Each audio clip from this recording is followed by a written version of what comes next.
که هر کسی حاضره بفروشتت وقتی اگه قیمت درست باشه. بعد یه چیز دیگه هم هست، فکر میکنن هر کی غمگین‌تره عمیق‌تره. بچه‌ها 76% آدمای توی آمریکای شمالی یعنی کانادا و آمریکا اگر کارشون از دست بدن 1 روز اضافه پول ندارن. اینجوریه که اگر قراره یه آبجو بیشتر بخورم از اون پولم نمیخورم، صبر میکنم تا ماه دیگه. چون ایرانی که میان از ایران همه گشنن، قویان، وحشیان که برن سنگین پول در بیارن. سلام، برای عکس یوتیوب سهیل اقتصادی هستم. امروز با امیررضا، یکی از بچه‌ای که من خیلی رو اینستاگرام زیاد میبینم، شاید شما ببینینش. اصلا از این آدماست که قیافش کاراکتر داره، یعنی میبینیش میدونی که آدم نرمالی نیست، این آرتیسته. امیررضا جو خودت معرفی کن. چاکرم سهیل جان، دمت گرم که دعوت کردی. و اینکه من امیررضا پورسیفی ام، تو یوتیوب میگم همیشه من پورسیفی ام متال هد، ولی همون امیررضا هم دیگه صحبت می‌کنیم دیگه. چقدر باحاله که مثلا متال و اینا دوست داری، چون من خیلی کم کسی رو میشناسم که مثلا آهنگای متال و اینا رو گوش بده، یا حتی مثلا تو اون سبکات نه متال بزنه جر بده، حتی مثلا آن فورگیون متالیکا مثلا یه چیز ریلکس. و بعد یه رفیقم دیروز اومد پیشم، بعد گفتم میام خونه‌ات، داشتم به سیستم آمدن گوش می‌دادم، گفتم آخه من خونه سهیل موزیکام میتونم ادامه بدم. و من تمام زندگیم زجر کشیدم از این لحاظ، چون من موزیک غیر ایرانی دوست داشتم و سبکم هم رپ بود و متال. رپی که من گوش میدادم سال 98 گوش میدادم. این سال 98 هیچ کی رپ گوش نمیداد، هر کی میشید میگه این مزخرف چیه که نشسته فقط زر میزنه، آهنگ این کجاست. واسه همین من هیچ وقت نتونستم با واقعی با رفیقام با موزیک بشینیم حال کنیم، یعنی مثلا بریم یه مهوی بذاریم واسه مثلا 9 ساعت داریم مثلا موزیک گوش میدیم، داره گیتار جیر میده، ما همیشه همه مثلا توی مهمونی‌ها مثلا میرفتم خالی دیجی رو می‌کردم، آقا مثلا یه دونه آهنگ اینجوری بذار که حالا من دوست دارم. بعد به محض اینکه میذاشت، اگه مثلا 60 نفر توی وسط رقص بودن همه میرفتن کنار و فقط من تنها میموندم. حتی یادم میاد توی کلاب بودم داشتم با یه دختره میرقصیدم و اینا، بعد یهو آهنگ نیروانا رو گذاشت، بعد مثلا کلابیش هم کرده بود، خود تندش کرده بود اینا، بعد من ببین شروع کردم اینجوری پریدن بالا پایین، بعد یهو مثلا 700 نفر آدم رفتن کنار. بعد گفتم ای بابا سلیقه ما دنیایی تخمیه، نه مثلا در میگم ایرانی‌ها اینطوریه. حالا تو چیز چی بوده تا حالا؟ تو تیکت چی بوده تا حالا؟ نمی‌کنن. من نوجوان که بودم بعد فکر می‌کردم خب مثلا با همه هر کی دوست نداره خله، میدونی، مثلا میگفتم من خیلی خفنم هر کی دوست نداره. بعد دیدم اینجوری بخوام ادامه بدم ماجرا تا آخر عمرم باید مجرد بمونم، چون با هر دختری صحبت می‌کردم چی گوش میدی زد بازی، تو چی گوش میدی مثلا نمیدونم فلانی. بعد دیدم مثلا اونایی که خارجی هم دوست دارن، مثلا تیلر سویفت و اینا دوست داشتم. بعد دیگه تصمیم گرفتم مثلا موزیک و معیار قرار ندم تو روابطم به شخصه، گفتم اوکی دیگه باشه، پس این یه چیزیه که من دوست دارم، 4 5 تا از سیبیلای دور و برم باید با این ماجرا کنار بیام که کسی قرار نیستش که مثل ما فکر کنه. مثل ما الان دوست دختر فعلی من هیپاپولوژیست دوست داره، خیلی شدید دیجی میکنه، اصلا تو فاز چیز نیست دیگه. فهمیدم که نه ظاهرا باید با این داستان کنار بیام.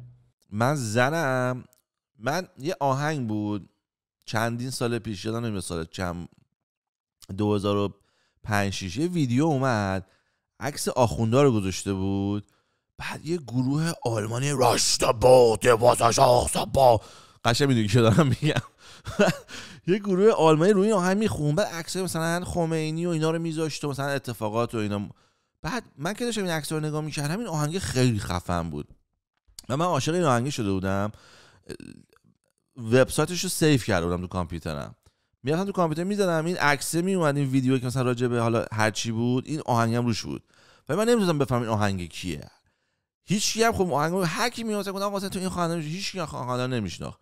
خلاصه من یه چند سالی با این یه دونه لینک فقط با هم یه دونه آهنگ حال کردم تا یه روز رفتم لینک رو برداشته بود یارو، زد این ویدیو دیگه نیست. خیلی ناراحت شدم، میگم نمی‌دونم این کیه. اون موقع از این چیزا نبود که بذاری شزم کنی از این حرفا. دیدم خب دیگه من که نمیتونم بفهمم که تموم شد دیگه رفت. بعد میگذره 10 سال بعد با النا دوست میشم، میشینیم خونه جای موزیک میذاره دقیقاً همین آهنگ رو میذاره. اینجوری نگاش کردم گفتم تو متال و اینا دوست داری؟ گفت آره، این مثلا یه گروه آلمانی خیلی خفن، اسمش رو قشنگ دیگه میدونم. آره گفتم دود من 10 سال دنبال این گروه میگشتم فلان. بعد آهنگای منو گوش داد گفت این چه خواننده، مثلا نیروانا رو نمیشناخت، گفت این چه خواننده خفنیه، اون چه خواننده خفنیه. بعد اصلا میشیم تو ماشین با هم داریم موزیک داره میدن، بعد دو تا بچه کوچولو نشستن پشت دارن چیز میکنن، با آیپد بازی میکنن.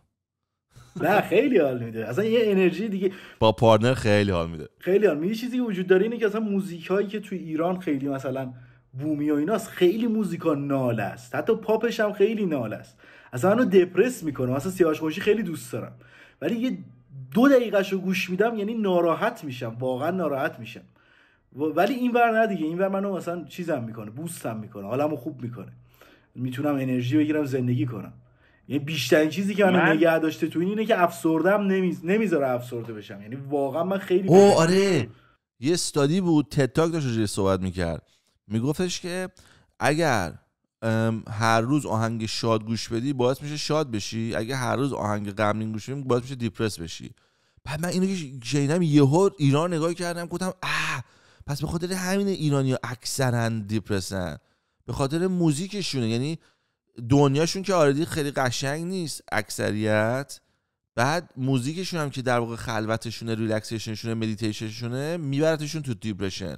میگفت اگه کلاسیکال پیانو گوش بدی، فقط هم کلاسیکال پیانو خیلی جالب بود، میگفت موزیک دیگه نیست که این کارو بکنه. واقعا میگفت کلاسیک پیانو اگه گوش بدی مغزتو باهوش‌تر میکنه، مثلا واسه بچه‌ها که من هر شب واسه بچه‌هام کلاسیکال پیانو گوشم دیگه نمیدونم تاثیر داشته نه.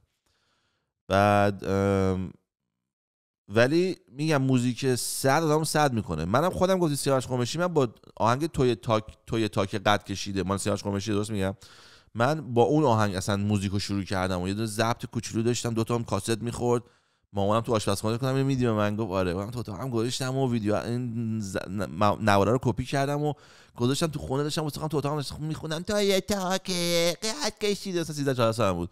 بعد یا خواهرم اومد درو باز کرد گفت وا ایرانی گوش میدی جواد، و خواهرم مثلا 4 سال بزرگتر بود. بعد این کاری که کرد با من خیلی بهم برخورد که راست میگی، من چه کار جوادی دارم میکنم و از این حرفا.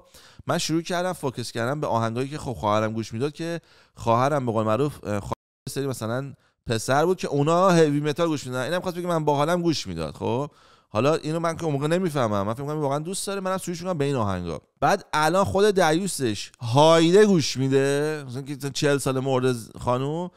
بعد منو اونجوری کردم، میگم دریوس تو که تو دیپ داون انقدر تایتی که مثلا زد بازی هم گوش نمیدی، هایده گوش میدی، چه گویی میخوری بعدی به من مسخره بس چی در باز کرد که بینی ما، یعنی فقط دنبال یه راهی بودی که الکی بی دلیل فقط بینی من ریدم تو این خواهریتت.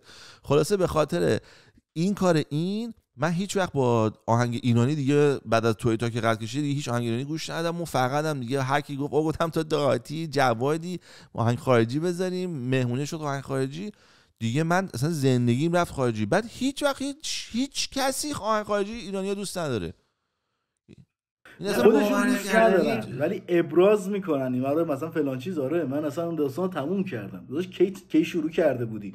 مثلا چند وقت پیش یکی مثلا پیام گذاشته آره منم جوونیام خیلی مرلین منسون، اینو گفتم پوفیوس جوونیای تو که به مرلین منسون نمیخوره. مرلین منسون بچه بودم داشت کار میکرد، الان مثلا چند سال داری؟ من 30 سالمه دیگه، راجع به چی داری صحبت می‌کنی؟ جوونیام گوشی، اگه قرار بود جوونیات گوش کنی هنوزم گوش میکردی دیگه. بعد یه چیز دیگه هم هست، فکر میکنن هر کی غمگین‌تره عمیق‌تره. مثلا توی شوخی میکنی میخندی ببین چقدر سبکه، یا مثلا موزیکی که یه ذره مثلا انرژی داره رو گوش میدن، محتواش کجاست؟ محتواش توی چیز منه. چی اصلا دنبال چی میگردی تو موزیک که مثلا مگه داری استادی میخونی؟ مگه داری موزیک گوش میدی دیگه؟ دنبال چی میگردی؟ آره خدایی منم موزیکو واقعا وقتی بهش فکر میکنم فقط به سبک موزیک گوش میدم. یعنی مثلا من نمیگم که چه یه سری موزیک هست مثلا میگه آره ما از آب میخوریم بعد برمیگردیم دیوار میسازیم که بقیه آب نخورن.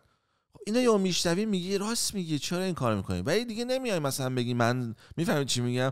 میتونه توی جمله‌های قشنگی توش باشه، فلسفی هم باشه، خب هر کسی من تا یه جمله فلسفی باحال بگی، ولی آهنگو من صرفا واسه این گوش میدم که مود من عوض شه، نه اینکه من چی دارم میشنوم یارو داره چی میگه. مثلا آهنگای خارجی که داریم مثلا میخونیم، مثلا یارو چی داره مثلا میگه درو بستم سقفو بزن بپر هوا، سقفو بزن، مثلا گوش میدی مثلا ترجمه میکنی واسه خودتون مغز میگی یارو فقط داره مزخرف زر میزنه. آره. ولی پوینت موزیک اینه که مثلا تو هی باش بگی سقفو بیار پایین، سقفو بیار پایین. میدونی چی میگم؟ مثلا که تو باش مثلا همزبونی کنی و این حرفا و مود تو رو ببره بالا. من مثلا یادم وقتی که با کار میوه میکردم با ساعت 3-4 صبح بلند میشدم برمیگشتم که تو میوه تو ماشین داغ نشه چون 600 راه بود. بعد تمام راه با النا موزیک بلند میذاشتیم با هم میخونیم. اصلا یکی از واقعا شاید به هر کسی مثلا این کارو توضیح بدم میگه عجب زجری بوده این قسمتش، ولی این بهترین قسمتش بود چون من و النا بودیم موزیک بلند گل بیا عشق، یعنی مثلا فقط داشتیم گل میزدیم موزیک میخوندیم باهاشون. بعد خب مثلا خیلی حال میده که زنت حال کنه با موزیکت بعدش باش بخونه. من تقریبا تمام آهنگایی که مثلا دوست دارم و مثلا مرلین منسون اینه که مثلا باش بزرگ شدیم و تقریبا مثلا 60-70% آهنگاشو حفظم. نه مرلین منسون، همه آهنگا رو. برای همین من میخونم باهاشون. بعد خانومم هم داره باهاش میخونه، خیلی حال میده. میدونی مثلا دفعه ما هم میخونیم خیلی خیلی عشق میداره، خیلی حال میده. یه آدمی که از موزیک گوش بده خیلی حال. یه چیزی بگم، ببین مثلا نباید ترانه رو با شعر قاطی کرد. میدونی یه وقتی از تو داری شعر میخونی یا مثلا طرف شاعره مثلا فلان، ولی وقتی ترانه است مثلا همون نیرونا مثلا همون اسملز لایک تین اسپریت چی داره میگه توش، همون مثلا چیزی تو ماه پارتی زد بازی ترانش، یعنی چیز خاصی داره مطرح نمیکنه که نه الان این انقلاب، مثلا همون فولکای امریکایی مثلا my girl don't lie to me، کجا دیشب خوابیدی و فلان و نگوده من خیانت که چی داره میگه. خب اصلا چیز خاصی قرار نیستش که بگه که حالا میزنه از هر 100 تا آهنگ 2 تا آهنگ ترانش باحاله، ولی اگه آدم میخواد اونجوری سخت بگیره تو هیچی نباید گوش بدی، هیچی نباید ببینی، چون تو اینستاگرام همه دارن شیر میگن، تو خیابون همه دارن شیر میگن، تو نمیدونم خونه همه دارن شیر میگن، اکثرمون خانواده‌هامون خودن، رفیقامون خودن. یعنی ما که مثلا توی مثلا نمیدونم اطرافیانمون که ژیژک و مثلا چامسکی نیستن که بابا همه یه مش خودم مثل خودم دیگه. خب طبیعتا نمیتونم انتظارش تو زندگی معناگرایانه بکنم که همینه دیگه ماجرا. این حرفت خیلی قشنگ بود. یه دفعه مسافرت بودیم مثلا 7-8 تا بچه بودیم پسر، همه دور هم نشسته بودیم، نمیدونم یه جایی بودیم که خیلی تو هم بودیم، حالا مثلا یا توی هتل یا اتاق خوابه بودیم یا مثلا توی کمپینگ بودیم همه دور آتیش. بعد برگشتم گفتم که من هیچ وقت فکر نمی‌کردم وقتی که بزرگ شم جزء لشای شهر بشم. خب بعد این گروهایی که من همیشه باهاشون هستم تکنیکلی از همه کمتر لش دارم. من اونم که از همه بیشتر درس خونه، من اونم که از همه بیشتر پول در میارم، من اونم که از همه خانوادگی جلوترم، مثلا بچه دارم، میدونی. و اگه من لش باشم دیگه تو حتما لشی که مثلا اونجا نشستی. مثلا همه اینا میگن خوبمون دیگه تاپ 3 مون سهیل یکیشه. آره تو اون گروهی که بودیم. و من که گفتم من لشم اینا همه اتوماتیک فهمیدن که خب اونام لشن دیگه. بعد همه شروع کردن یهو همشون، نه مثلا 6 تا از 7 تا، همشون یهو گفتن که یعنی چی نه ما لش نیستیم. گفتم کورین واقعا 5 صبح مثلا بلند شدیم ودکا داریم میخوریم با علف میکشیم، بعد تو تا حالا کار نکردی، تو ماشین 3 تا حالا چپ کردی، تو نمیدونم اینجوری کردی، تو اونجوری کردی، تو بابات نمیخواد ببینته، تو خودم 3 بار فقط اون کتک بابات در آوردم، بعد هیچ کدومتون تحصیل نکردین، هیچ کدوم مدرک ندارین، هیچ کدومتون فلان ندارین. بعد ببین اینا رو بهشون شروع کردن که چرا فکر میکنین شما لش نیستین، یعنی چه ساینی از خودتون دیدین که شماها لش نیستین. بعد همشون رفتن تو فکر واقعا شاید برای نمیدونم چقدر بگو مثلا 3 ساعت دیگه تمام پارتی مود از بین رفت، همه ناراحت بودن. من مثلا نمی‌دونم باور کنم نمیدونن. من هر روز هر چیز جالب من لش چوک نمی‌کنم، مثلا من لش داستان مجاری شد. من فکر کنم مثلا خفنه بشم و با کچه‌ها میام بیرون اینا، بعد دیدم نه لش شدم. همیشه مثلا جالب بود که می‌خواستم اون یکی بشم، این یکی شدم. بعد اینا همه این یکی بودن، این یکی هم مثلا نمی‌خواستن اون یکی بشن، این یکی بعد خودشون اون می‌دیدن. گفتم شما چه گاوایین. و میگم همشون، یعنی یکیشون نبود که بگه یا ما لش شدیم. من چند وقت پیش یه چند تا مهمون واسم اومده بود، بعد ساعت 10 از خونه زدیم 10 شب خونه زدیم بیرون، 12 رسیدیم یه جایی گفتم بچه‌ها یه چایی بخوریم چیزی بخوریم که بریم مثلا بیرون دور بزنیم. گفتم ساعت 12 شب، گفتم خب الان تازه من رفیقام میام بیرون دیگه، مثلا ساعت 1 و نیم میام بیرون. گفتن اینجا کلا اینجوریه. گفتم نه اطرافیان من اینجوریه. میگم تازه تو آدم حسابی دور و بر من به اون صورت نمیبینی، همه رو اصلا صبح تو خیابون میام مردم توف میکنم، یا تو صبح تو خیابون چیکار میکنی مثلا واقعیت ها، یعنی مثلا مأمور میره گیر میده. من هر فرودگاهی میخوام رد شم اینو جدی دارم میگم، اصلا هیچ کیو نمیگردم ولی من 2 ساعت میگردم، یعنی خیابم واسهشون داستان داره. یه چیزی میگن میشه. حالا این چند وقته که به قول من رو زندگی کردی و کار کردی، خفن ترین داستان زندگی چیه؟ آموزشی، خنده‌داری، یاد گرفتنی؟ ببین من موزیک کار میکردم و هنوزم کماکان کار میکنم، یه حدودی با چند تا بند مختلف میزنم و من هیچ وقت فکر نمیکردم یه روزی بیام تو اینستاگرام پست بذارم.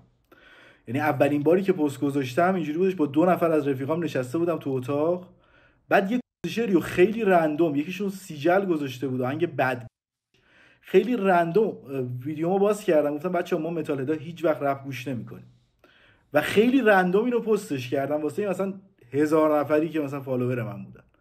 یه مرتبه برگشتم نگاه کردم بعد از 3 روز دیدم پست 1 میلیون ویو خورده و من فالوورام داره مثلا کم کم 10K رو رد میکنه، میدونی؟ و گفتم داره مردم از من خوششون خواد، موزیک من که هیچ وقت قرار نیست بگیره که به زبان فارسی متال خوندن اصلا قرار نیست اتفاقی واسش بیفته. گفتم خب ایول این ور اتفاق میفته، من اینو بچسبم بهش دیگه، زارا خوب چر میگم. و هرچی بیشتر گفتم نه اصلا داره این جامعه میگیره منو.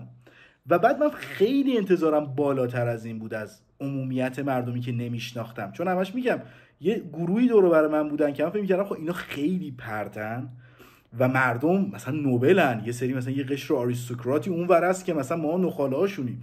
هرچی بیشتر آشنا شدم دیدم دقیقاً معکوسه.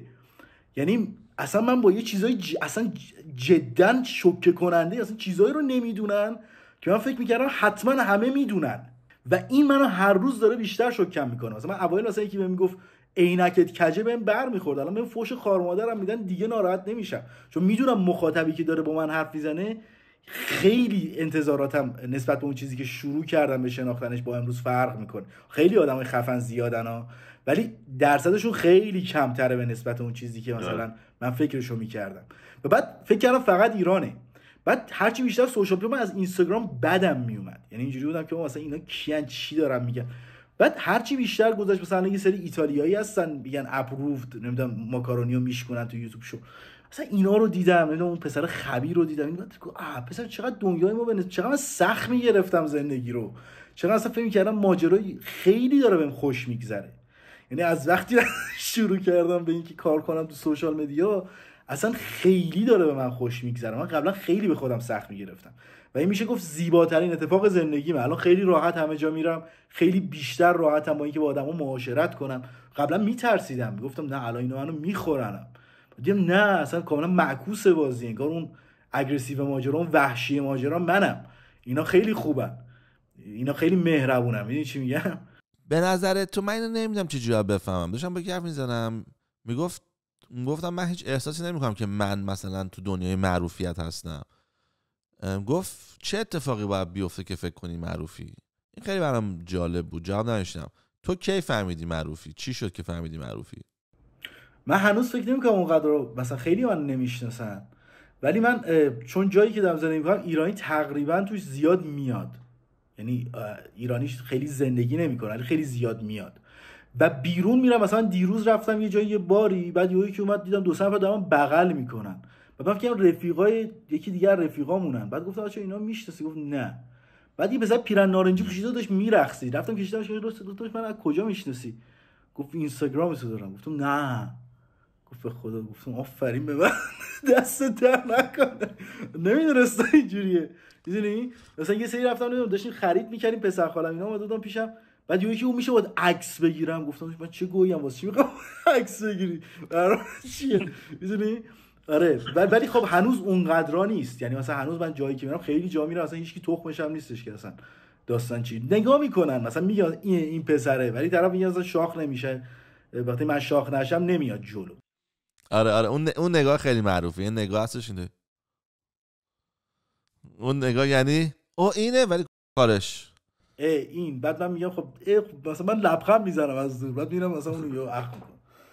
اوکی ببخشید. آره مثلا میگه این جو نگذاشته داخل میال فکر آدمه. من اینو خودم خوب میگیرم، یعنی اولا نمیفهمیدم چیه داستان، بعد انقدر شد، حالا نمیدونم چند بار، مثلا بگو 10 بار که شد، فهمیدم او این یه چیز جدیده تو زندگیم اومد که کسی که اینطوری نگاه کرد برای تو، یعنی نگاه میکنه میاد اینور برمیگره نگاه میکنه چشای باز، بعد همونه روشه میکنه اونور دیگه نگاه نمیکنه. این یعنی او فهمیدم این یارو است خارت. آفرین دقیقاً همین دوست. افرادی پیشش باشن میگه نگاش کن، بعد اون نگاه میکنه 2 نفری، بعد دوتایی میکنن نگاه نکن شاخ میشه. حتی اینو شنیدم این جمله رو، نگاش نکن شاخ میشه رو شنیدم عین همین جمله رو. آره من با تنی که دارم این خانومه داشت از پشت دیوار ازم عکس میگرفت، از پشت دیوار تو مغازه بود، این رفته بود پشت این لباسا واسه بود اینجوریش از من عکس میگرفت. بعد خانومم داره از اون عکس میگیره که داره از من عکس میگیره.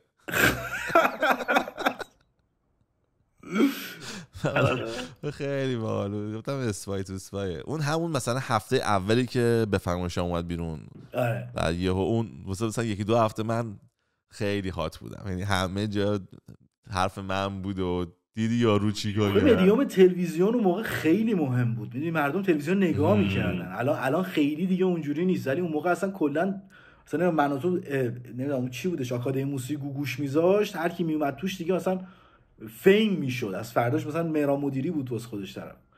آره خیلی خیلی چهره میکرد آدمو رو تلویزیون. الان ترکیه هستی از کجا پول در میاری؟ یوتیوب موزیک. چند جور پول در میاری؟ 2 جور فقط؟ نه من ترجمه هم میکنم. ترجمه به چه زبانی؟ چه زبانی؟ ترکی، فارسی یا انگلیسی و فارسی؟ کتاب ترجمه میکنم. اوه چه باحال. معلوم میشه کتابا رو بخونی بعد پولم میگیری براش. آره دی ترجمه کنم از انگلیسی به فارسی. یه نشریه‌ایه که برام سفارش میفرسته، زیاد پول زیادی نمیده، زیادم سفارش در سال نداره، ولی همون پول واسه من خیلی زیاده. مثلا هر پروژه نزدیک $10,000-12,000 بهم میدن. کلمه 700. ترجمه که میکنی میتونی چطور بنویسی؟ نه چون 2 تا ناظر دارن، یه دونه ویراستار دارن، یه دونه ناظر دارن که بعد از من چکش میکنن. بعد چون تخصصیه در واقع راجع به همین داستانی که درسشو خوندم. بعد پس یه دونه راه درآمدت از چیزه، از ترجمه است، یه درآمد از موزیک، یه درآمد از یوتیوب. یوتیوب چقدر ویو داری در ماه؟ یوتیوب در ماه چقدر ویو دارم نمیدونم، ولی الان نزدیک حدودا $600 $650 اینجوری. اوکی. بعد از موزیک چقدر در میاری؟ از موزیک هم باز بستگی داره پروژه چه جوری بخوره. الان دیگه تازگی‌ها بچه‌ها ایران کار نمی‌کنن، ولی آلبوم می‌بندم $8,000 ترک 800. سالی چند تا میگیری آلبوم؟ سالی 3 تا 4 تا میخوره به. و واسه من توی اینجایی که زندگی می‌کنم بس. این جمله که اینجایی که واسه من بسه، من این جمله رو قبول ندارم. تو چجوری پول تو درست منیج می‌کنی مهمه. پول تو رو همه جا میشه باش، تو با پولت هم تو ایران میتونی زندگی کنی، هم ترکیه، هم فرانسه.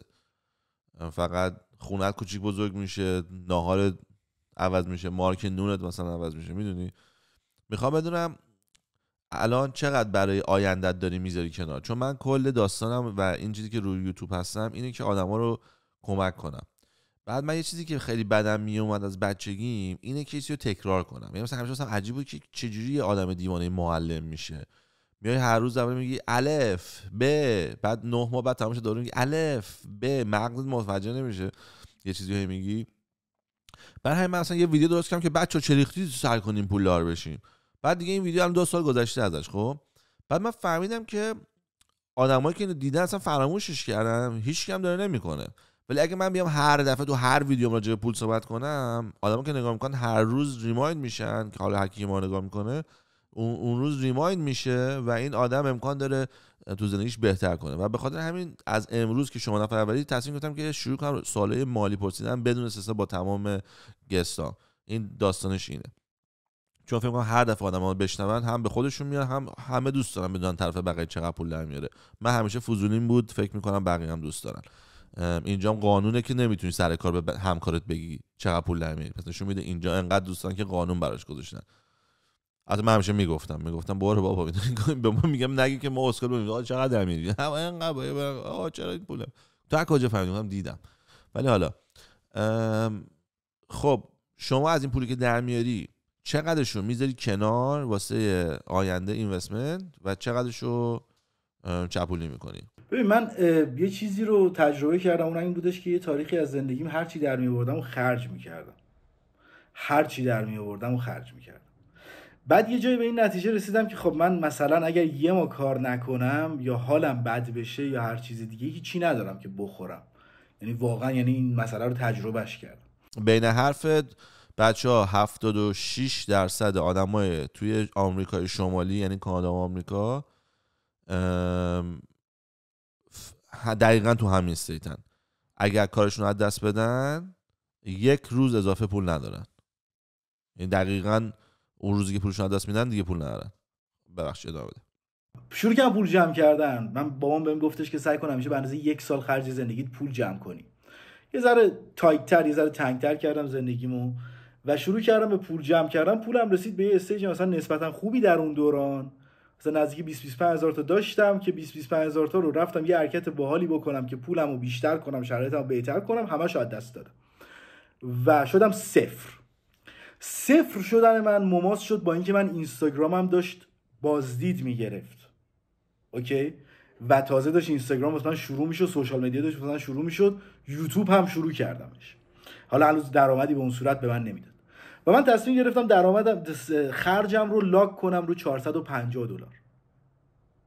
لاک کنم. بیشتر از این هر چقدر درآمد به من ربطی نداره، بهش دستم نمیزنم.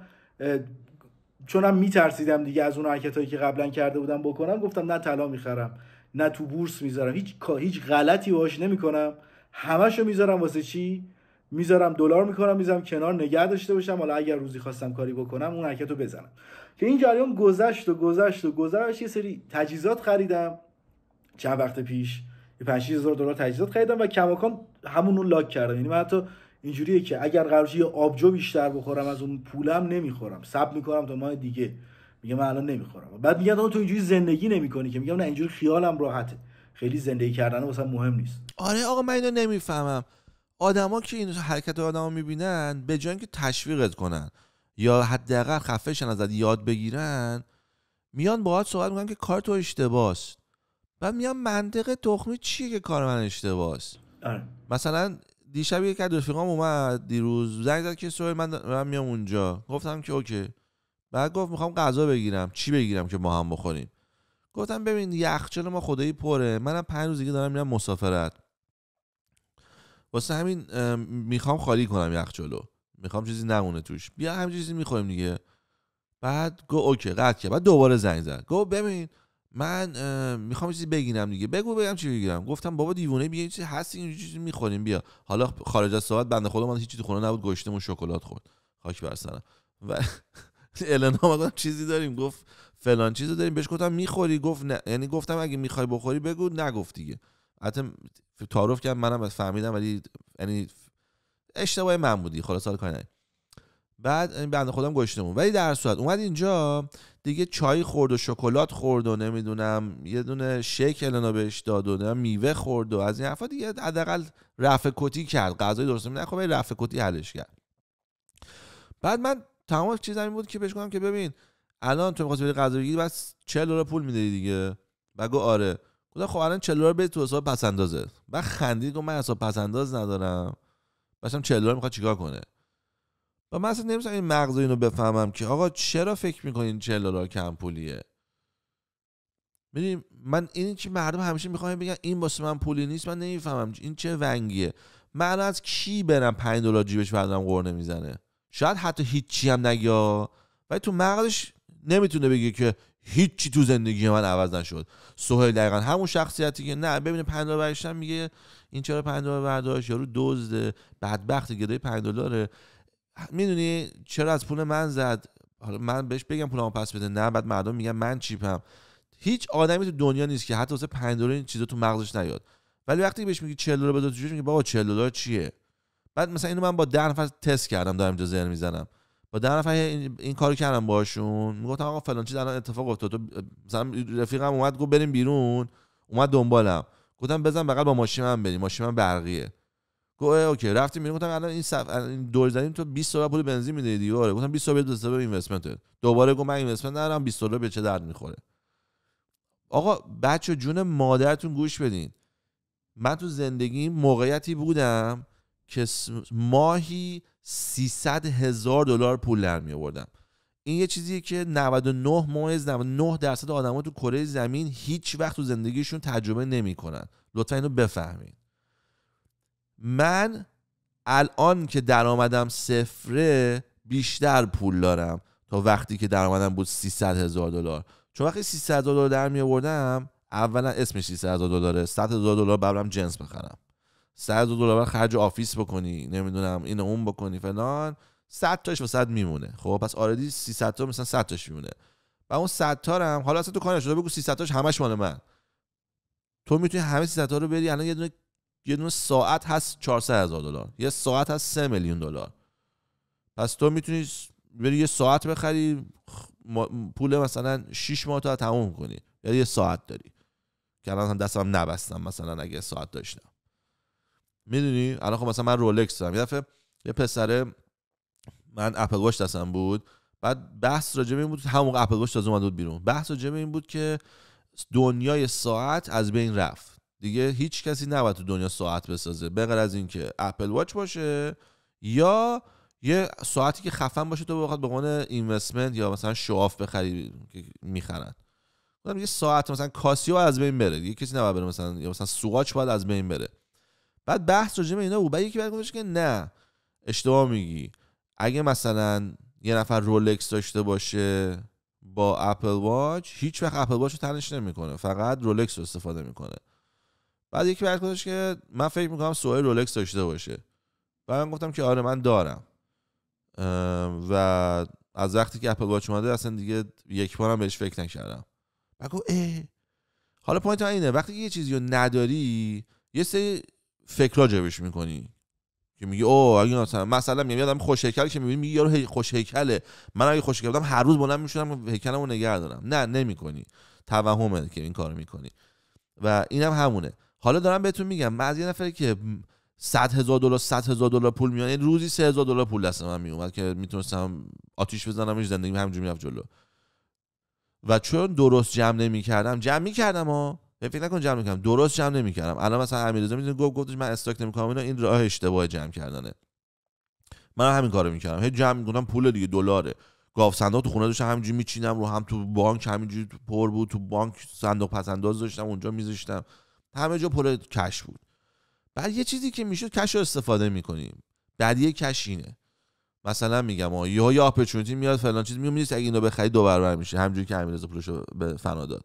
یا مثلا بابات مریض پول لازم داره دیگه، از این بیا. ولی وقتی پول یه جا گیره 5 روز طول داره تا بیاد، تو 5 روز وقت نداری به خاطر بابات از این پول رو به فنا بدی. به خاطر تو بلند میشی میری مثلا از رفیقت قرض میکنی، بلند میشی از کریدیت کارتت میگیری، یه جور دیگه این پول رو جور میکنی، به اینوستمنتت، به سرمایه گذاریت ضربه نمیزنی. آره. و این دوتا فکت رو بچه‌ها باید بفهمن. یکی این که آقا خورد جمع کردن خیلی بهتره از زیاد جمع کردن. اگه کسی میتونه زیاد جمع کنه بکنه، ولی دوباره میگم 99% دنیا نمیتونن. 76% دنیا یه روز پول ندارن بدن، یعنی کارشون دست بده فردا یارو پول نداره، نه پول اجارهش میتونه بده، نه پول برق میتونه بده، نه پول آب میتونه بده، پول ماشین میتونه بده، نه پول بیمه میتونه بده، پول هیچ چیزی نداره بده تو یه روز، از روزی که پیچکش تموم میشه 14 روزیش میگذره. برای همین اینو یاد بگیر که آقا اگه خورد جمع کنی پول زیاد میشه، اگه اینوستمنت تو سخت کنی بهش دست بزنی یه موقعی سیوت میکنه. اینوستمنت سیف هم هست استاک مارکت S&P 500. من کلا ویدیو که درست میکنم خیلی بهم کامنت میذارن که سوال تو موقعیت ایران نمیدونی. من کاملا میفهمم. من وقتی چیزای حرفو که دارم میزنم، من برای میلیون ها ایرانی که از خارج از ایرانن دارم حرف میزنم، چون ایرانی که میان از ایران همه گشنن، قویان، وحشیان که برن سنگین پول در بیارن. من میخوام این وحشیگری و قوی درست انجام بشه، چون یه نفری که رسید به اون پوینتی که 99% دنیا نمیرسن و چون بلد نبود درست پول جمع کنه، چیز اتفاق خاصی ازش نیفتاد. اتفاق خوب افتاد، نمیگم من همه پولا رو فنا دادم، نه من خونه خریدم، کار خوب کردم، ولی دارم بهت میگم میتونستم 10 برابر بکنم، چون بلد نبودم و فکر میکردم کش خب خوبه دیگه، کشور امنم زندگی میکنیم، تورم که نداریم، تورممون 2% در سال، برو بریم.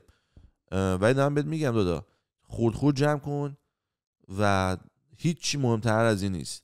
و هر آدمی من تو زندگیم دیدم درآمدش میره بالا، خرجش میبره بالا. مثلا پشمام ریخته از این موضوع. من میدونی یه چیزی هست اونم اینه که نمیدونم واسه چجوری بوده، ولی واسه خیلی آدما من جمله خود من یه سری ماجراها اصلا عقده بود. میدونی یعنی مثلا به فرض مثال من قبلا مثلا میرفتم مثلا نمیدونم پلی استیشن می‌خریدم، بعد میگفتم اوکی مثلا یه دونه دسته بگیرم حالا بشینم بازی کنم دیگه. خب بعد وقتی میری تو میبینی که مثلا اینو میری میگیری، مثلا هدفونش هم بذار، اونش هم بذار، اینش هم بذار، پلی استیشن جدید گرفتیم، تلویزیون هم بخریم، میدونی؟ یعنی وقتی میبینی داری یه جا به بعد تو دوست داری کارهایی که نکردی رو بکنی. متوجه میشی چی میگم؟ مثلا نمیدونم میری تو ساز فروشی میگی مثلا من رو دکورم یه دونه گیتار $100 میذاشتم تا چند روز پیش. علتش چی بود؟ علتش این بود اصلا بابا اینا مهم نیستش که تو چه سازی داری میزنی، کارتو یاد بگیر. یعنی هدفم این بودش مثلا حالا چون تو یوتیوب ویدیوهایی که میذارم خیلی راجع به موزیکه، پوینتم این بودش که به اون کسی که داره هنرجوه اینو بگم که الان مثلا تو حتما نباید مثلا نمیدونم هرمان لی آیبانز بگیری تا اینکه نوازنده خوبی بشی، با سازه خیلی ارزان‌تر هم میتونی این کارو بکنی. ولی اینو میخوام یه وحشی میشدم، مثلا میرفتم مثلا پدال بوردو میدیدم خب دارم میتونم بگیرم چرا نگیرم. من پولو در میآوردم خرج میکردم، اصلا برنامه میریختم. طرف میگفت مثلا وسط زدم و فردا صبح میاد، میرفتم در میون خود چیا رو میتونم باش بخرم که تا حالا نداشتم. میدونی چی میگم؟ چی کارها میتونم باش بکنم که تا حالا نکردم. مثلا این رولکس رو که گفتی، من یه رولکس خریدم مثلا کوچیک بود، بعد من دارمش الان اونجاست، $5000 پول رولکس. اصلا نمیفهم چرا این کارو کردم، فقط چون عقده‌شو داشتم. میدونی که آره داشت من رولکس هم دارم. میدونی چون خیلی چیزا اینجوری بودش که خب تو نداشتی تا حالا، نکردی تا حالا. حتی مثلا اطرافیانت هم خیلی دنبال این فازا. من پدر و مادرم جفتشون اصلا کاملا آدم فرنگی، مادرم دکترای لینگویستیکس داره، پدر من اصلا کار رسانه میکنه و فلان و این داستان، دکترای علوم ارتباطات داره. اصلا تو این فازا نبودن تو زندگیشون. بعد خب اینا که نبودن، خب منم به قول معروف گفتن یه ذره مثلا یه سری چیزا داشتم میدیدم، پول داشتن و بعضیشون خوب بود، ولی تو فاز این داستان اصلا با من گواهینامه نداره هنوز. یعنی انقدر تو فاز این داستان نبوده هیچ وقت. گفت تاکسی میگیرم دیگه، واسه چی بعد اصلا پول ماشین؟ خب واقعا اصلا نگرشش همینه هنوز. و خب من یه سری چیزا واسم خیلی علامت سوال بود که مثلا نه این کارو بکن، مثلا واسه نمیدونم واسه دوست دخترت مثلا کادو مثلا چند هزار دلاری بخر، خیلی کار کولیه، میدونی؟ ولی الان نه، الان من زدم تو کار اون فاز اون آیه چارلز دیکنز بودش، آخرین چیز طرف پول در میآورد خرج نمیکنه، دقیقاً همون فازم. مثلا من میگم بریم بیرون غذا بخوریم، میگم نون پنیر هم سیرم میکنه، من بیرون نمیام. آره منم خیلی عجیب اینجوری شدم. یعنی قبلا مثلا میرفتم بعضی موقع من عاشق یکی از کارهای خیلی مورد علاقم این بود که یه دونه گل درست کنم، برم یه گوشه بشم که خودم باشم تنها، یه جا بشینم رو زمین این روشن کنم، بعد برم ببینم لاتاری چقدره، بعد فکر کنم اگه لاتاری میبردم چیکار میکردم. بعد مثلا تو لول این بودم که $55,000 میرم کفش میخرم. یعنی اینجوری دیتیل میگفتم، نه که مثلا 100 تا میذارم خرج خونه، یه خونه میخرم 1 میلیون، نه قشنگ من خونه نگاه میکردم روی اینترنت، تلفن، بعد گفتم آقا این خونه خوبه، 7 میلیون نه زیاده، نه بودجه‌م اونقدر نیست. تو این لول تمام زندگیم این بازیم بود. یه چند وقت پیش تو آمریکا که بودم خیلی چیز شدم، یه همچین حالتی پیش اومد و همه خواب بودن، یه گل زدم گفتم بذار برم بشم بیرون واسه خودم همچین کاری بکنم. مثلا بعد لاتاری زدم، لاتاری مثلا 180 میلیون. گفتم خب 180 میلیون که 80 میلیونشو دولت به عنوان تکس مالیات ور میداره، 100 میلیونش میاد. خب 100 میلیون من تو سام چیکار میکنم؟ بعد فکر کردم هیچی، یعنی هیچ چی نیست که دلم میخواست بکنم. گفتم خب 100 میلیون میذارم تو حساب پس اندازم، عین 100 میلیون. گفتم هیچ چی نمیخوام بکنم، نه ماشین دارم میخواد بخرم، نه خونه رو دارم میخواد عوض کنم، با همه چی کاملا راضیم. بعد اصلا یه احساس خیلی جالبی بود برام. گفتم به یه جایی رسیدم که لاتاری برام دیگه مهم نیست. بعد تازه لاتاری باید گنده باشه، لاتاری پایین که مثلا 1 میلیون ببری که اصلا دیگه اهمیت نداره. الان داشتم گفت فکر کنم 1 میلیون لاتاری ببریم، یه چیزی بود گرفتیم، یه چیزی یادم میمون. گفتم هیچ چیز زندگیمون آب از آب تکون نمیخوره. بعد گفت نه 1 میلیون خیلی پوله. گفتم بگو چیکار میکنیم؟ بعد خب فکر کنم خب مثلا یه خود اون خونه رو پیاف میکنیم، یه خودم این خونه رو پیاف میکنیم. گفتم خب همینجوری شد، هیچ فرقی نکنه، همین دقیقاً همینجوری هستیم. مثلا ماهی $3,000 بیشتر پوله، نه $4,000 بیشتر ماهی پول داریم، مثلا چه فرقی کرد؟ بعد و این استیج خیلی مهمه بهش رسیدن. داشتم به یکی میگفتم، گفت آره برای تو راحته چون که بهش رسیدی میفهمیش. برای آدم‌ها میگه که همین که تو گفتی عقده‌ای که هست یا کنجکاوی بگیم شاید قشنگ‌تر باشه، کنجکاوی که هست یا مثلا خیلی‌ها میگن که من الان خیلی خوشحال نیستم، اگر اینو داشتم خوشحال میبودم، ولی اینجوری نیست. اصلا اینجوری نیست. بعد از یه حالا من نمیدونم، من جایی که دارم من زندگی میکنم تو خاورمیانه، از یه جایی بعد بیشتر پول در بیاری کار خاصی نمیتونی بکنی، میدونی؟ یعنی مثلا فقط مگه اینکه بخوای واقعا پولتو بریزی دور. متوجه میشی چی میگم؟ یعنی من داشتم مثلا با خودم چند وقت پیش حساب کتاب میکردم، گفتم حالا خونه خریدن و فلان و این داستانا رو کار ندارم، خب اونا اصلا یه داستان دیگه است، ولی اگر بخواد آدم در نظر بگیره ماهانه مثلا این مبلغ داره میاد تو حسابم، من در این ماه میخوام با 30 نفر بخوابم که باید بیزنسی باشون حساب کنم و باشون بخوابم، مثلا دارم میزنم. خب این 30 نفر یه نرخ مثلا حدودی دارن، خب مثلا تهش مثلا دیگه میخوام بترکونه ماجرا دیگه، مثلا تهش مثلا این 30 نفر میشن مثلا نمیدونم 6 و نیم دیگه، نهایتا $7000 بترکونه. 30 شب تو حوصله داشته باشی با 30 نفر آدم مختلفی که یه ذره لولشون خوبه، من میخوام خرجای دیگه خیلی غیر عادی رو هر شب واسهشون یه شامپاین باز کنی، بعد نمیدونم هر شب مثلا باشون یه شام خیلی خوب بخوری، یه جای خیلی خوب هم زندگی کنی، فلان و فلان فلان، باز 20000 تا نمیشه. آره یه یارو بودش داشت توضیح میداد، خیلی جالب بود. میگفتش که من همیشه، الان یارو پول زیاد داره، خب من نمیدونم چقدر داره، ولی مثلا بالای نمیدونم چقدر داره، نمیخوام گس کنم، ولی خوب پول داره، یعنی یارو بوگاتی داره، تو اون لول داره. بعد داشت حرف میزد خیلی جالب، میگفت ببین زندگی هیچ فرق نمیکنه. من وقتی پول نداشتم رفیقم زنگ میزد میگفت میای بریم کافی بخوریم، میمونم پیکاپ میکردم میرفتیم مثلا سر کوچه به استارباکس کافی میزدیم، میشد مثلا $16 با $5 پول بنزین برامون در میاد $21. میگه همین 2 هفته پیش یکی بهم زنگ زد گفت میای کافی بخوریم، گفتم آره. بعد گفت پس پاشو بیا پیش من ایتالیام. بعد میگفت من رفتم زنگ زدم به رانندم ماشینمو برداشت برد فرودگاه، داد به یه هواپیمایی، ماشینمو هواپیمایی پرواز کرد بردش گذاشت تو فرانسه. بعد من خودم سوار هواپیما شخصیم شدم رفتم فرانسه، سوار ماشینم شدم رفتم با رفیقم کافی خوردم برگشتم، سوار هواپیما شدم برگشتم، گفت نزدیک مثلا $700,000 خرج شد که من این کافی بخورم. یعنی میگفت وقتی که فقیر بودم سه شنبه ساعت 4 بعد از ظهر هایلایت همین بود که با امیررضا رفتم کافی خوردم. الانم که میلیاردرم هایلایت هم این بود که با امیررضا رفتم کافی خوردم. ولی کافی اولی $21 خرجش بود، کافی دومی نزدیک 1 میلیون. چه واسه که این دومی وقتش هم بیشتر گرفته، یعنی کلی بود و برو تا اونجا و بیا و میدونی یعنی چون خوشی نمیگذره که تو که اونجا رو قبلا دیدی.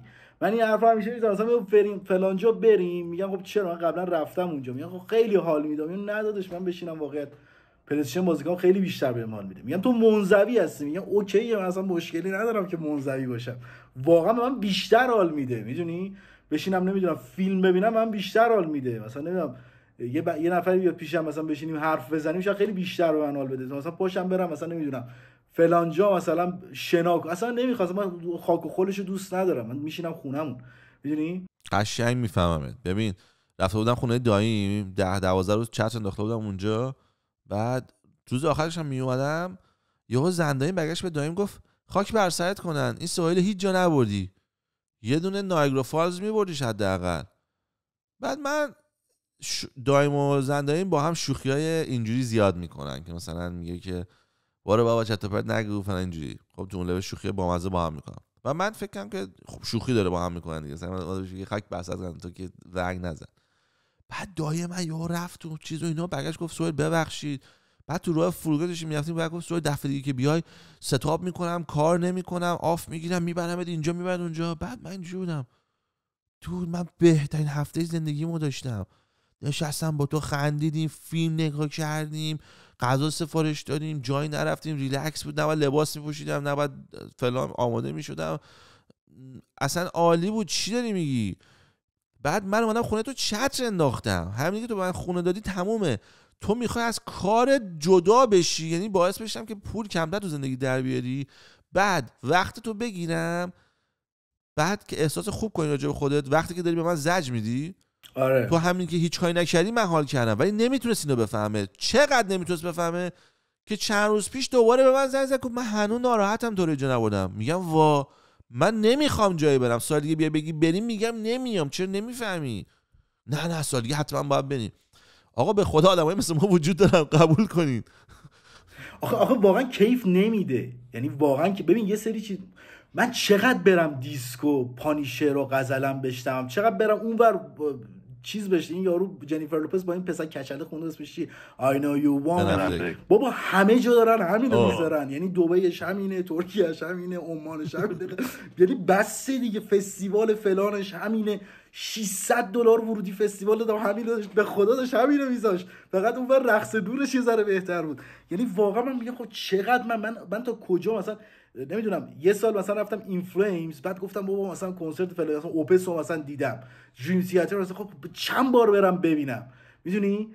یعنی خب همونو دارن به قول تو مثلا معلمن دوباره میگن خب بچه‌ها این الف این ب متالیکا دوباره بیاد 100 بار دیگه کنسرت بذاره، ناتینگ الس ماترز میخونه آخرش تمام میکنه کارو. یعنی دیگه بنده خدا چیز جدیدی واسه ارائه کردن واقعا نداره. همون رامشتاینش همون آتش بازی باحالاست دیگه، چیز جدیدی قرار نیستش که بده. یه بار ببینی، دو بار ببینی، تموم میشه. به نظر من آدم باید یه سری روتینای لذت بخش داشته باشه، از با اونها حال کنه. میدونی مثلا نمیدونم شما مثلا متأهلی، مثلا نمیدونم آدم با خانومش عشقشو مثلا بکنه، نمیدونم یه رفیقی داشته باشه بشینه باشه. مثلا خیلی حال میکنم، مثلا با مامانم اینا میشینیم حکم بازی میکنیم، برای من به اندازه 600 تا مامان رفته عشق میده، میدونی؟ یعنی واقعا بهم حال میده. بعد جدی هم میگیرم، بازی خیلی جدی میگیرم. یه جوری میشینم مثلا انگار مثلا چی میگن 2 میلیون بت کردم. بعد حال میده، اصلا دعوا میکنم سر میز، نه آقا داری فلان، میدونی اینا برام چون یه روتینیه که میدونم هر دفعه انجامش بدم. بعد من نمیدونم پس فردا اینو ممکنه بمیرن همشون، من نمیدونم تا کی دارمشون. بعد آدمای عزیزی ان واسه من. امروز اگه میتونم تایمم با اینا بگذرونم من با اینا میگذرونم دیگه. چند دفعه برم آینا یووان می رو گوش بدم، باش برقصم، آبجو بخورم، تکیلا بخورم، بعد بیا او من مست شدم اومدم خونه، بعد کبدم اذیت شد، دوباره روز از نو فرداش خماری بکشم، 2 روز بعد ریکاور. بس دیگه نمیدونین منو نمیگیره امروز دیگه. واقعا بهم حال نمیده، واقعا بهم حال نمیده. اینا کلابم بخوام برم مثلا الان نمیتونم، ولی وقتی که میتونم میرفتم جلو در کلاب وای میسم، دخترایی که میومدن مثلا باحال بودن باشون سعی میکردم کانکت شم. واقعا تو نمیرفتم مثلا، چون میذارم تو برنامه یه چیز خیلی تکراریه که من واقعا نیستمش. چه باحال. میدونی خیلی باحال.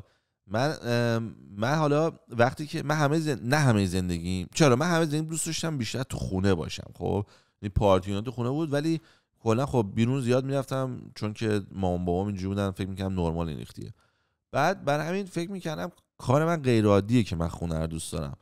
تا یه رفیق گرفتم، یه رفیق پیدا کردم که این زن داشت، بعد زنش میخواست بمونه خونه همیشه، شوهرش نمیخواست بمونه خونه.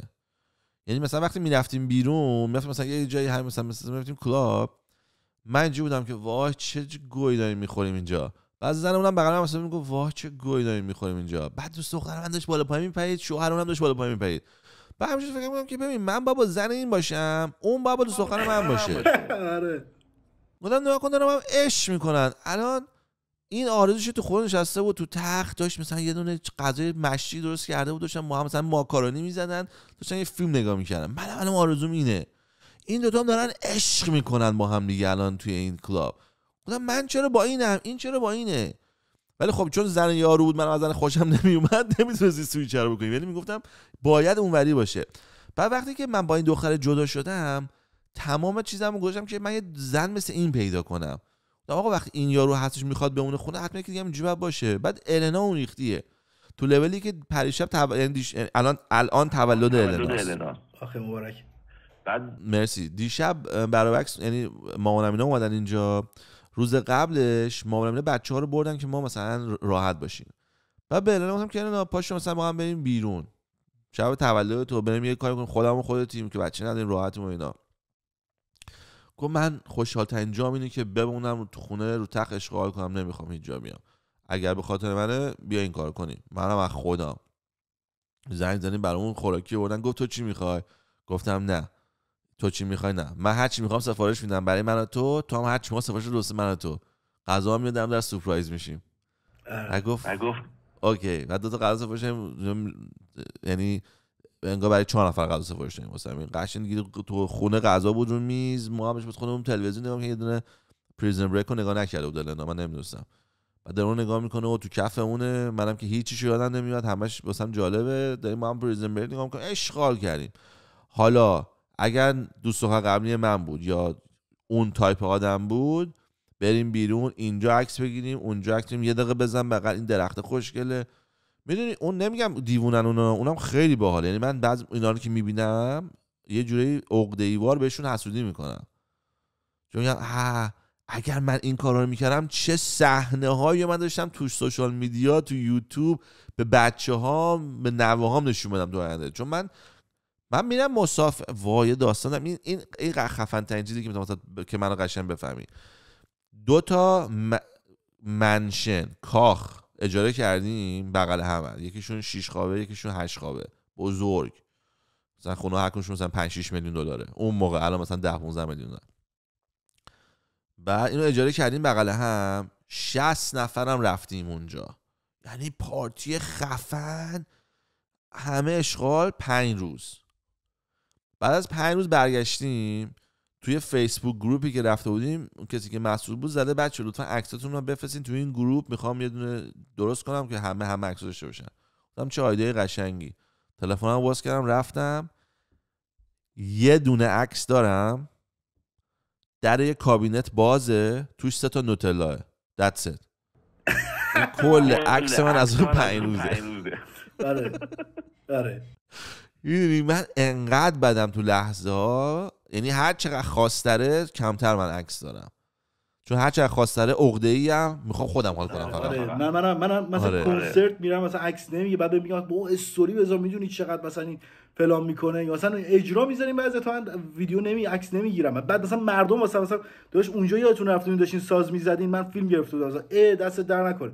واقعا اگه بقیه نمیگرفتم من هیچ وقت نگرفته بودم و واقعا هم حسودیم میشه.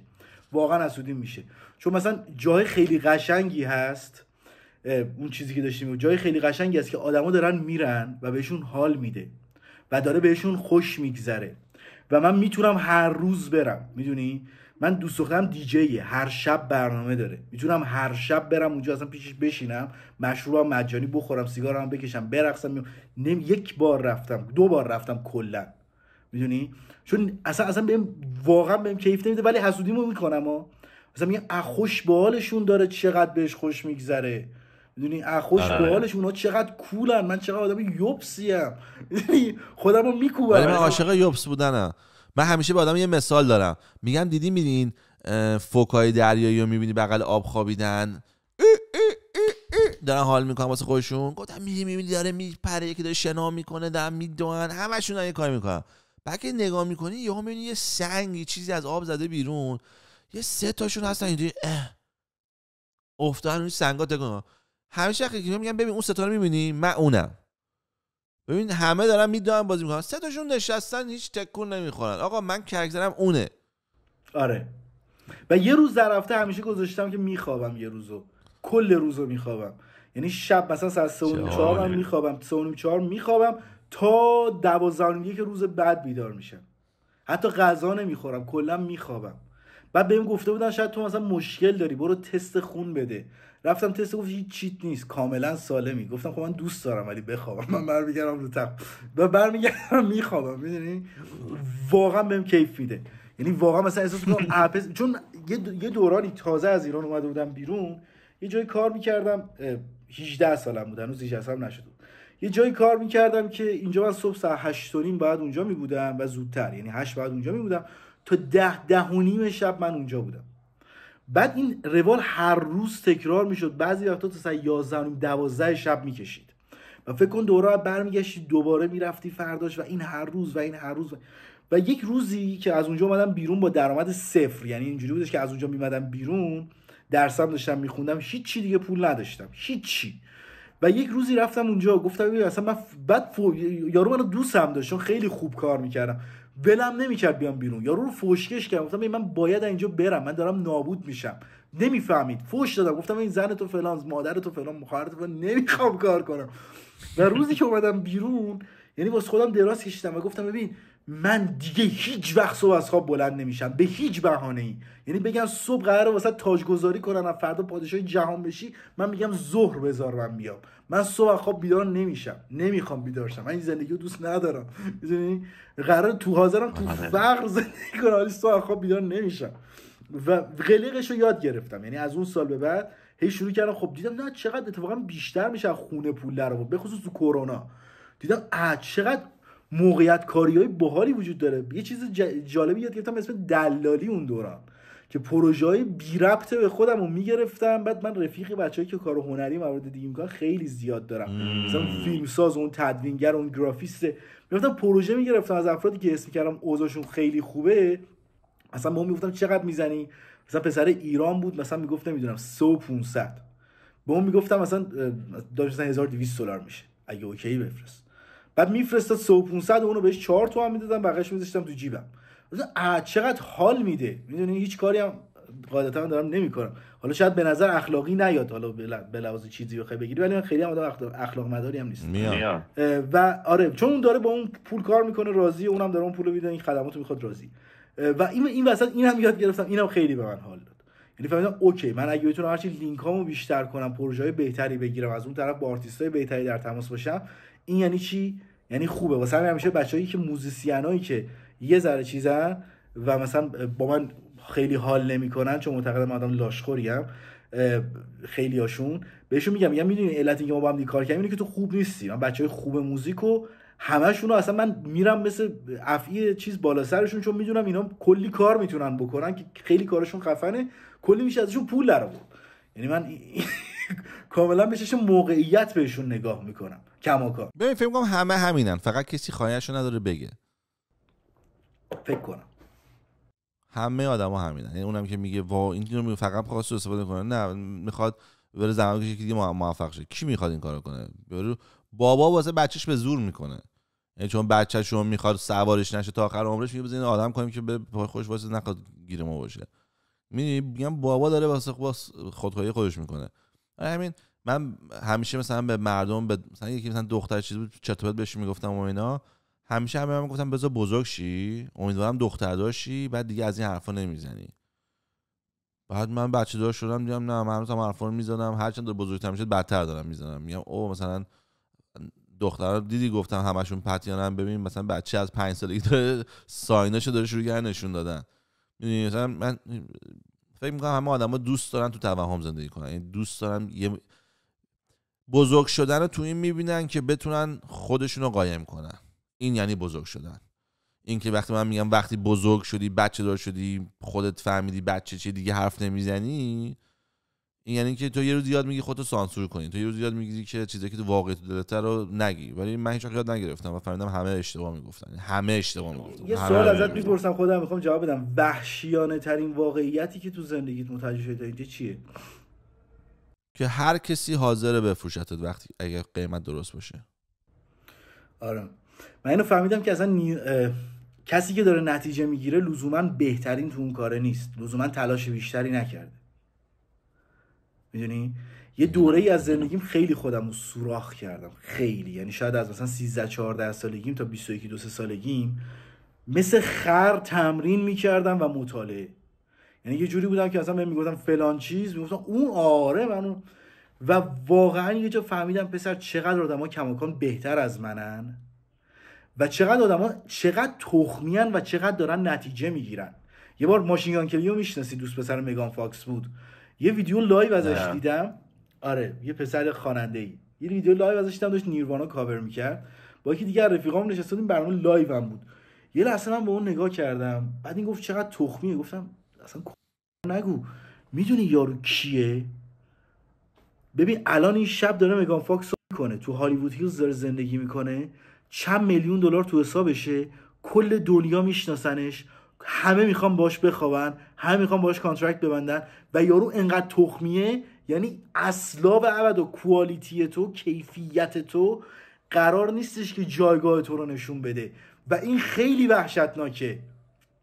و واقعا گفتم من نباید من باید دنبال موقعیت بگردم، خودم بکنم تو چیزهای مختلف. اصلا بشین تمرین کن چی؟ آره باید یه سری بدیهیات رو باید بلد باشی، حالا اونقدری که خودت از خودت انتظار داری، ولی اینکه اصلا نه داش میدونی من چقدر خفنم، اصلا مهم نیست تو امروزی که اینقدر خفنی چیکار کردی با این خفن بودنت. میدونی اگه فقط خفنیت اینجوریه که آره مثلا شوهر خالم اینا بیان من مثلا سرگرمشون میکنم، خیلی کوله، ولی شب ماشین گان کلی که داره مگان فاکسو میکنه. میدونی چی میگم؟ شب پست مالونه که مثلا میره کنسرت کانتری راک میذاره و مثلا میشینه میخونه، مردم واسش خودشونو چنگ میزنن.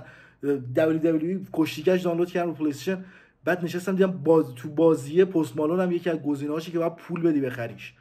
ببین گفتم اینه، یعنی با وجودی که طرف نه خوب میخونه نه خوب میزنه نه اصلا هیچ چیزیش خوب نیست، تو کشتی میگی آوردنش، تو کشتی منطور رو بیارم بیشتر منطقیه تا پست مالون. همینو دارم میگم دیگه. یعنی یه جاهایی کسایی رو اینی که مثلا من چقدر مثلا من میدونی چرا رکب خوردم دنبال چیزای مسخره‌ای بودم. یعنی هیچ وقت یادم نمیره 2000 اینو چند روز پیش داشتم بازم به یکی بچه‌ها میگفتم من یک خواننده شکست خورده‌ایم که یک جا فهمیدم که اصلا نباید از طریق خوانندگیم کار می‌کردم، اصلا نباید رو خوانندگیم کار می‌کردم، اصلا جای اشتباهی رو دارم واسه همین هرس می‌خوردم. یه دوران میادم موین زد می‌ذاشتمش فوش چون هرس می‌خوردم، گفتم این چجوری نمیتونه بخونه پس رو استیج خواب. مثلا 2021 آلبوم دادم، همون سال بیلیالی 16 سالش بود، آلبوم داد 8 گرمی گرفت. بعد یه دو تا رفیقامون با ما توی بند بودن نگاهشون کردم گفتم بچه‌ها ما چرا داریم میریریم، ما چیکار داریم، کجا داریم چرا ما هیچ نتیجه نمیگیریم، واسه 600 تا لیبل هی ایمیل بفرست یکی میفرستن not qualified. و من چیکار کنم کوالیفاید بشم پس میدونی؟ بعد فهمیدم الان مثلا چند تا رفیق دارم که ساب لیبلن، ولی ندادش لینک داستان. تو باید لینک خوب داشته باشی کارت ارزون بشه، تو باید لینک خوب داشته باشی پول در بیاری، تو باید ارتباطات خوب داشته باشی. و اصلا اینجوری هم نیستش که نه حتما بابات بعد فلانی باشه، نه خودت آدم باش لینک بزن، میدونی خودت یه ذره خلاق باش لینک بزن. من و شما هم دیگه کجا میشناسیم؟ متوجه چی میگم؟ از طریق سوشال مدیا کاری که داریم میکنیم میشناسیم، یعنی چون یه جای دیگه دنیا و یه جای دیگه دنیا چی ما رو کانکت میکنه؟ اینکه هر کدومون توی یه سری فیلدها داریم کار میکنیم و تو اون کار ممارست به خرج دادیم، درست سعی کردیم حالا به هر نوعی کار کنیم و یه آدینسی گرفتیم، یه کردیتی گرفتیم و امروز داره جلو میره. میدونی هی آدمای بهتری به قول معروف گفتن میشه گفتش که عضو میشن و هم قطارت میشن. وقتی یا هر چی درست‌تر بشه پولا هم سنگین‌تر میشه. میدونی یه زمانی بخوام فکر می‌کردم میگفتم اگه من هفته 500 لیره، البته اون موقع خیلی لیر گرون‌تر از این بود، اون موقع لیر بود 1.5، یعنی هر دلار بود 1.5 لیر. میگفتم من اگه تو هفته 500 لیر ترکیه در بیارم دیگه اصلا خودمو بستم. میدونی امروز هم 500 دلار رو بخوای در نظر بگیری، میگم تو هفته 500 دلار در بیاری خوبه میزنم تا میگم چه چرت و پرت 500 دلار چه گویی بخورم تو این سن و سال. میدونی یعنی چی باعث شد اینکه خیلی شاید چرک حرکت کردم، سخت حرکت کردم، دهن حساب بچه‌م سرویس شد ولی حرکت کردم، اومدم به این نقطه رسیدم که اوکی میدونی نباید بشینم تمرین کنم، نباید بشینم فکر چرا بکنم، عمل کن آقا، هر چی تو کلته رو بکن. میدونی اگه قرار نیست پول بدی بابتش انجامش بده. اصلا فکر کردن گناهه، میگم مسلمان‌ها میگن زنا گناهه، من میگم فکر کردن گناهه. فکر نکن، مثل خر انجام بده، نتیجه میگیری. چند پیش یه کلیپ ساختم واسه اسکپتیک، بعد با خودش صحبت کردم، بعد اسکپتیک اومد بهم فوش داد، یکی دو هفته گفتم داداش اسکپتیک رندت میکنه، باش دوست شدم، باش با هم دیگه صلح کردیم، بعد داداش بیا رندم کنه، مگه مثلا چی واسه از دست دادن دارم مگه؟ میدونی چرا فکر کنم تو رو بی سواد جلوه میده؟ گفتم من خودم دارم میگم من خودم میاد من بی سواد نشده، فقط حرف خودم رو داره تایید میکنه. میدونی چرا فکر میکنی اصلا این چیزی اصلا یه حقیقت تلخه؟ نه من اصلا با پیش تو همونم نمیدونستم، یعنی کامل کاراشو اون شکلی دنبال نکرده بودم، در حد اینستاگرامش دیده بودمش. بعد رفتم دعا کردم، خب آدم خیلی بالی من از عذرخواهی کردم، گفتم ببخشید اصلا نمیدونستم اینجوری هستی ولی پستم پاک نمیکنم، پست داره خوب بهم بازخورد میده. میدونی گفت اوکی. پست چی بود؟ یه جا گفتم روانشناسی کلا چره، من اصلا قبول ندارم. گفتم به تخم حضرت های فروید، خدا بیامرز. میدونی و بعد خوشم اومد، مثلا گفتم این مثلا به فرض مثال من با همین آقا چجوری می‌خواستم صحبت کنم. واقعیت دیگه مثلا داشت خوبی بیا با هم دیگه برنامه بگیریم که من مثلا به اون میگفتم یا ایشون با هم یکی دو نفر از دور و بریشم قبلا نوشته بودن، ولی خب مستقیم دایرکت با خودش صحبت نکرده بودم. همین که من با خودش نشستم صحبت کردم، با هم دیگه یه آشنایی حالا نسبی حتی پیدا کردیم، 4 تا فوش خوردم ازش حتی. این یعنی چی؟ یعنی آقا کار درستی کردم. میدونی یه لینک واسه من ایجاد شد و تاشم از سوء تفاهم در اومدیم جفتمون، چون من بعداً فهمیدم اصلا منظورش چه چیز دیگه بود و ایشون متوجه شدش که اصلا منظور منم یه چیز دیگه بود. آره خیلی مهمه واقعا. منم یعنی من خیلی دوست زیاد داشتم، همه اینو میدونن، ولی الان که سنم شده 40 و دارم به 15 سالگی تا 30 سالگی فکر میکنم، شاید 1500 تا رفیق داشتم من توی این 15 سال. بگو 750 تا که اشتباه نشه. 750 تا خیلی دیگه. آدم‌ها مثلا معمولا 3 تا رفیق دارن، میدونی عدد مثلا یه رقمیه، دو رقمی، آره خصوصا من مثلا 3 رقمی تازه بالاش. ولی اگه به جای این 750 تا رفیقی که داشتم، رفیقی که میگم میتونستم زنگ بزنم خونه‌شون برم بمونم، بگم دعوام شده با مامان بابا میخوام یه هفته نرم خونه، میتونستم باهاشون مسافرت میرفتم 5-6 روزه، ازشون میتونستم کمک بخوام. یعنی رفیق بودن، نه که مثلا یارو یه بار دیدم بهش میگم رفیق، واقعا رفیق. ولی اگه به جای این 750 نفر یک نفر، نمیگم حتی 2 تا، یک دونه دوست خوب داشتم خیلی بهتر بود. یعنی الان باهوشتر بودم، الان پولدارتر بودم، الان کمتر ضربه خورده بودم و کمتر تجربه داشتم. به جای اینکه هر شب برم بیرون، شاید هفته یه بار میرفتم بیرون، ولی میگم شاید الان مثلا 10 تا پتن داشتم. یه چیزی تو خونه تو بود که گفتم الان فلان چیزو داری اون اونو من اختراع کردم. چرا؟ چون یه سری آدم‌ها هستن آیدیا بنن، فکریان، من اونا. یه سری آدم‌ها هستن که یه آیدیا رو میگیرن میجوانش. بعد تو اگه یه رفیق داشتی که یعنی من اگه یه رفیق داشتم که باهوش بود و اون شخصیت بود، میتونستیم ما 2 نفری دنیا رو پاره کنیم. و تو وقتی می نگاه میکنی آدمای خفنو اکثرا یه آدم نفر دوم دارن. بیل گیتس داشته، استیو جابز داشته، همه آدما، ایلان ماسک داشته، همه آدمای نفر دوم دارن که معمول احتمال هم داره بعدن در آینده یارو رو مثلا چیزش کنن، بمونن درش. ولی در اولش داشتن و خیلی تاثیر اون باعث شده که اینا گندشن. یعنی مثلا میگم اگر اون یارو استیو نبود که مادربرد رو بسازه، استیو جابز چه گویی میخواست بره بفروشه. دید رفیقش داره درست میکنه، گفت اینه، نه بابا 64 هم توسی دوش بزنی، برام کنه میخری. و حالا اونجا چون خانواده‌اش پولدار بوده و اینا، به جای اینکه به یارو 20 دلار بفروشه 200 دلار. خودش هم میگین حرف استیو جابزه، میگه رفتم اونجا یارو گفتم چند میخری بودن، گفت 50 دلار. گفتم مال من 200 دلاره، بهترین مارکته. بعد میگه یارو گفت 4 تا بیار. بعد فروشش خوب بود، رفتم دوره به این گفتم بیشتر بساز، شروع کرد. یعنی استیو جابز فقط سلز پرسن بوده، به قصد اینکه سلز پرسن خوبی باشه هیچی بلد نبوده. رفیقش یه جنس رو میاره که خاص بوده، اون میگه اوکی تو خاص درست کنی ولی عرضه فروش نداری، من فروشندم عرضه درست کردن ندارم. من یه سری سوال ازت میخوام بپرسم قبل از اینکه بزنم بری، اگه اوکی شما. بعد هر سوالی دوست نداری بگو، جواب نمیدم به سوال بعدی. یعنی اینجوریه بازیش. بهترین کتابی که تو زندگیت خوندی؟ اکلسیای سلیمان. همین الان چقدر پول تو حساب بانکیت داری؟ نزدیک 2000 تا فکر کنم. اپ مورد علاقت تو گوشی؟ اپ تلگرام. به چه چیزی اعتیاد داری؟ سیگار. جغ. ایدئال ترین حالت گذراندن تعطیلات برات چگونه است؟ بخوابم. اگه یک زن بخواد تو رو به دست بیاره باید چیکار کنه؟ باید از اون تعریف کنه. ژانر فیلم مورد علاقت؟ کمدی. بهترین فیلم یا سریالی که تو زندگی دیدی؟ بهترین سریال بیتر کال سال. بهترین سریالمه. بهترین فیلمی که تو زندگی دیدم آنی هال وودی آلن. تنها چیزی که بدون اون نمیتونی زندگی کنی چیه؟ بدون نیاز جنسیم نمیتونم زندگی کنم. یه روزی از دستش بدم خودم میکشم. با چه کسی بیشتر درد و دل میکنی؟ با هیچکی، با خودم. اگر پول هدف نبود و موفقیت تضمین شده بود چه شغلی رو انتخاب میکردی؟ همین کارهایی که دارم میکنم میکردم. احمقانه ترین کاری که تا به حال انجام دادی چیه؟ احمقانه ترین کاری که تا حالا انجام دادم این بودش که فکر کردم باید خیلی سخت کار کنم و خیلی سخت تلاش کنم که به چیزایی که میخوام برسم.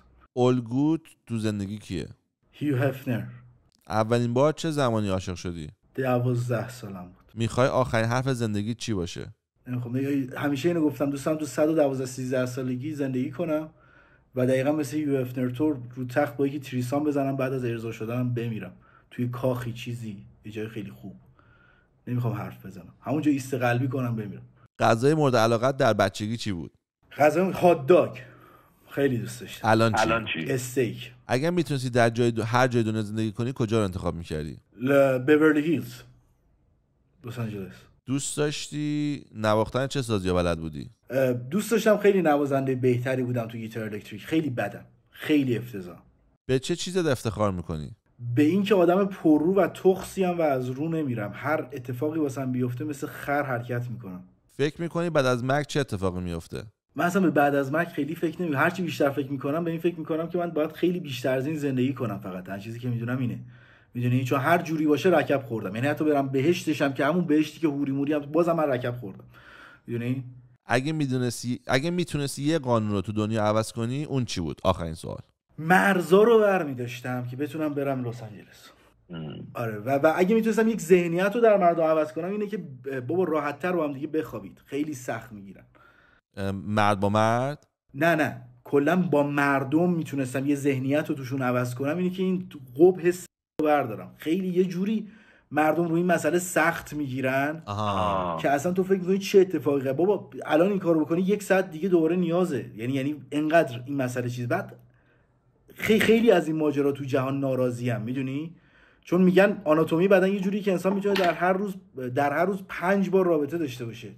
ما توی هر روز 1 بارش هم به سختی داریم و این اصلا چیز باحالی نیست. احساس می‌کنم این برخلاف طبیعتمون حرکت میکنه. میفهمم حرفتو. فکر می‌کنم درست میگی. یعنی سیستم این عوض میشه.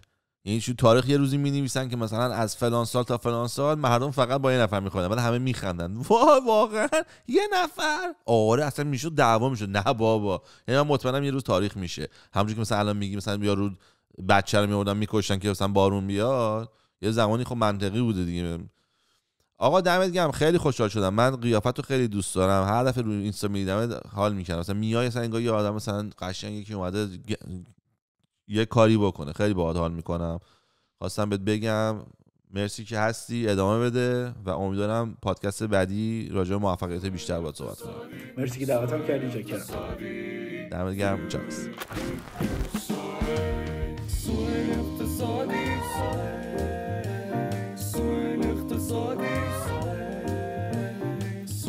اقتصادی